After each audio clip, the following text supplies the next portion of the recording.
ఈ నెల 13వ రోజు మనకు ఒక కంప్లైంట్ వచ్చింది. ఇలా వచ్చి ఇంటి ముందు బండి పెడితే, టూ వీలర్ పెడితే నెక్స్ట్ రోజుకు చూసిన వరకు దొంగతనం అయిందని. దాని ప్రకారం మన టీము ఏసీపీ బేగంపేట, తర్వాత ఎస్హెచ్ఓ అండ్ డిఐ ఆధ్వర్యంలో క్రైమ్ టీం వచ్చి ఇన్వెస్టిగేషన్ స్టార్ట్ చేశారు. దాంట్లో ఒక అక్యూజ్డ్, అతని పేరు వచ్చి షేక్ ఇబ్రాహిం అని, అతను చంద్రాయన్గుట్ట పిఎస్ లిమిట్స్, 19 సంవత్సరం అతనికి. అతను పట్టుకోరావడం జరిగింది.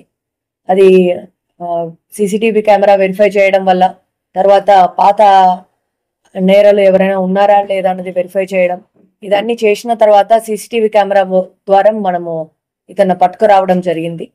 పట్టుకొచ్చిన తర్వాత అతను ఇంట్రాగేషన్ చేయడం జరిగింది. ఇంట్రాగేషన్ చేసినప్పుడు మనకు అతను ఇంకా వేరే అఫెన్సెస్ కూడా చేసినాడని తెలిసింది. దాని భాగంగా మనము ఇంకొక juvenile in conflict with law అతను ఒక 17 ఇయర్స్ అబ్బాయితో పాటు కలిసి చేసినట్టు మనకు తెలిసింది. అతను మన లోకల్ బేగంపేట వాడే అని తెలిసింది.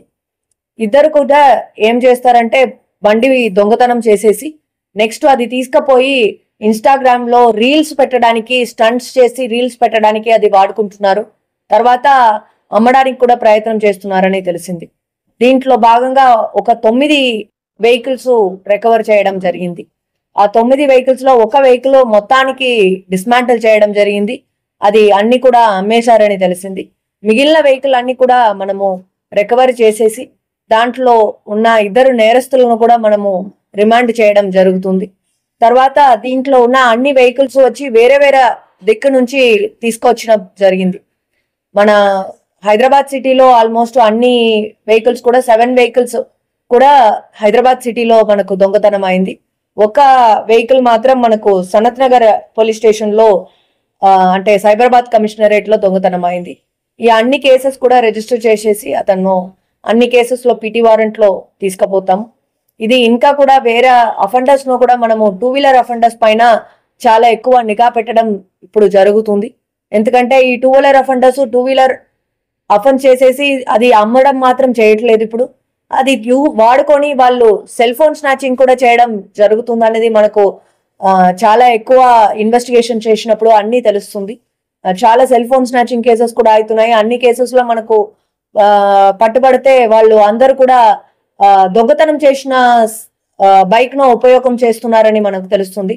సో ఆ అఫెన్స్ తక్కువ కావాలంటే మనకు ఈ అఫెన్స్ కూడా మనకు ఖచ్చితంగా సీరియస్ గా తీసుకోవాలని మన సిపి గారు ఇన్స్ట్రక్షన్స్ ఇచ్చారు. దాని ప్రకారం మనము యాక్ట్ చేయడం జరుగుతుంది.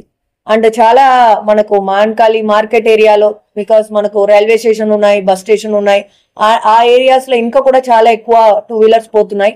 ఆ అన్ని పైన కూడా నిఘా పెట్టడం జరుగుతుంది. అప్పుడప్పుడు మనము కార్ఖానా పోలీస్ స్టేషన్ లో ఇంతకు ముందు 10 వెహికల్ ను మనము రికవరీ చేసి, అది ఒకటి కూడా మన హైదరాబాద్ లో పోలేదు, అన్ని కూడా మనకు సైబరాబాద్ లో పోయింది. సో అది కూడా రికవరీ చేసి ఇవ్వడం జరిగింది 1 month బ్యాక్. సో అలాగే ఈ 2 వీలర్ అఫెండర్స్ పైన కూడా నిఘా పెట్టడం జరుగుతుంది. ఇది వచ్చి ఈ కేసు గురించి. ఇది తప్ప మనకు సమ్మర్స్ వస్తున్నాయి, సమ్మర్ హాలిడేస్ వస్తాయి.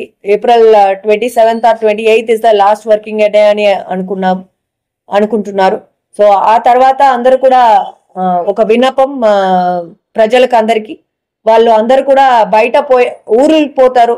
ఊరు పోయి వచ్చిన తర్వాత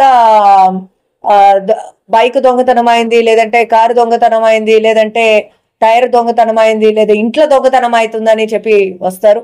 సో ఇప్పుడు ఎవరెవరు వెళ్తున్నారో అందరు కూడా ఫస్ట్ మీ సామాన్లు కరెక్ట్ గా పెట్టేసి వెళ్ళండి. అది జాగ్రత్త పడండి మీరు కూడా. ఎందుకంటే 2 వీలర్ ఒక రోజులో వస్తే కూడా మనకు ట్రాక్ చేయడానికి చాలా కష్టం అవుతుంది. మీరు బయట పెట్టేసి 1 month తర్వాత వచ్చి అడిగితే దెన్ చాలా కష్టం అవుతుంది ఇన్వెస్టిగేషన్ చేయడానికి. సో అందరు కూడా 2 వీలర్ ఉన్నాయంటే అది లోపల పెట్టి తాళం వేసిపోవడం, అది ప్రాపర్ గా లాక్స్ వేసి వెళ్ళడం. అలాగే 4 వీలర్ పెడుతున్నారంటే ఎవరైనా పక్క వాళ్ళకు చెప్పేసి వెళ్ళడం, అది ప్రాపర్ గా లాకింగ్ సిస్టమ్ ఉన్నాయని చూడడం, సెన్సర్స్ ఏమైనా పెట్టించడం. సో అలాంటి దాన్ని చేయొచ్చు. అలాగే ఇల్లు లాక్ చేసి పోతున్నారంటే దయచేసి సెన్సర్స్ లేదంటే సీసీటీవీ సెన్సర్స్ అన్ని ఇప్పుడు 2000-3000 కూడా సెన్సర్స్ వస్తున్నాయి. ఆ సెన్సర్ మూమెంట్ సెన్సర్ ఉంటే వెంటనే మీకు ఫోన్ లో మెసేజ్ వస్తాయి. సో అలాంటి సిస్టమ్స్ అన్ని చాలా ఎలక్ట్రానిక్ ఐటమ్స్ అన్ని చాలా ఎక్కువ అయినాయి. మిడిల్ క్లాస్ ఫ్యామిలీ ఉన్న వాళ్ళు ఖచ్చితంగా అఫోర్డ్ చేయగలుగుతారు. సీసీటీవీ కెమెరా కూడా ఒకటి పెట్టడానికి కూడా వస్తుంది. నేను ఒక సైబరాబాద్ లో ఉన్నప్పుడు దీని గురించి కూడా ఒక డెమాన్స్ట్రేషన్ కూడా ఇవ్వడం జరిగింది. ఒక చిన్న కెమెరా 10,000కే వస్తుంది. అది ఫోన్ కు కనెక్ట్ అవుతుంది. ఒకటే కెమెరా ఉంటాయి ఇంటి లోపల. ఎవరైనా మూమెంట్ అవుతున్నాయని తెలిస్తే వెంటనే మీకు ఫోన్ మెసేజ్ వస్తుంది. అక్కడ ఏం జరుగుతుంది అనేది మీరు ఫీడ్ డైరెక్ట్ గా చూసుకోవచ్చు. సో అలాంటి ఐటమ్స్ చాలా అమెజాన్ లో, ఫ్లిప్కార్ట్ లాని వచ్చినాయి. అది కూడా మీరు వాడచ్చు. నేను వాళ్ళను పెట్టమని చెప్పలేదు. అట్లీస్ట్ మిడిల్ క్లాస్ ఫ్యామిలీ వాళ్ళు పెట్టడానికి ఆస్కారం ఉంటాయి. అలాగే మనకు దొంగ ఫస్ట్ ఇంట్లో లోపల ఎంటర్ అయిన తర్వాత ఫస్ట్ పోయి చెక్ చేయడం అల్మారీ లేదంటే బీరో. ఎవరు పోతే కూడా ఆ పర్టికులర్ నేను చాలా సారి చూసేసాను. అందరు కూడా ప్రత్యేకంగా అక్కడే పెట్టేసి వెళ్తున్నారు.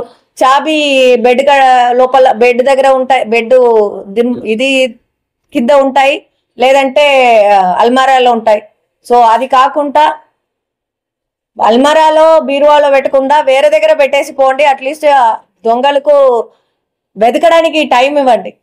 సో ఆ వెతకడానికి లోపల అతనికి భయం వస్తుంది. ఎందుకు భయం వస్తుంది అంటే లోపల చాలాసేపు ఉన్నానని భయం వస్తుంది.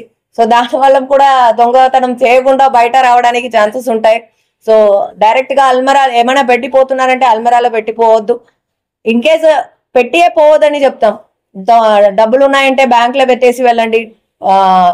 గోల్డ్ ఉన్నాయంటే బ్యాంక్ లో పెట్టేసి వెళ్ళండి. లేదంటే మీ చుట్టాలు ఉంటే వాళ్ళ దగ్గర ఇచ్చేసి వెళ్ళండి.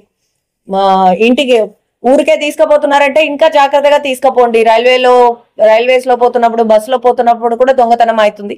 సో ఇదన్నీ ఈ సమ్మర్ హాలిడేస్ వస్తున్నాయని ఇది కూడా ఒకసారి చెప్తామని అనుకున్నాము. లేదు, అదే హైదరాబాద్ లో మొత్తం